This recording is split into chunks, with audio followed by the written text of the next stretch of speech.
আজকে দুপুরে রান্নাবান্না করছি। ঋদ্ধিকে স্কুল থেকে আনার পরে একটু শুয়েছিলাম, তারপরে রান্নাবান্না করতে আসলাম, একটু দেরি হয়ে গিয়েছে।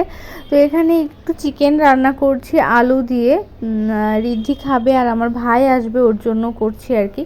আমি চিকেন খাবো না, কারণ এই কয়দিন ধরে চিকেন খাওয়া হয়েছে। আর আসলে আমাকে ডাক্তার একটু মাংস থেকে একটু দূরে থাকতে বলছে একটু কম খাবেন, মাছের ঝোল ভাত এগুলা খাবেন, তাহলে আপনার যে সমস্যাটা হচ্ছে এটা অনেকটা ঠিক হয়ে যাবে।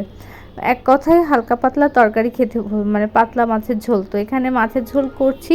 এখানে মাছ ভাজা করে নিয়েছি, বেগুনটা একটু ভেজে উঠিয়ে রেখেছি, আলু দিয়ে রান্না করব আর কি। এখানে ফোড়নে দিয়েছি জিরা ফোড়ন, আর এখানে দেখুন মাংসটা প্রায় হয়ে এসেছে।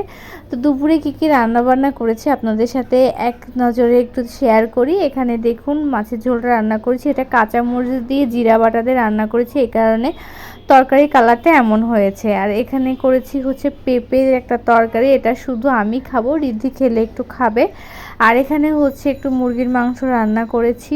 আর সকালবেলা ভাতই খেয়েছি, কারণ অন্যান্য জিনিস খেলে বললামই তো গ্যাস হয়, তো এই জন্য এখানে একটু করলা ভাজি আছে সকালের। আর এখানে হচ্ছে ভাত রান্না করেছি।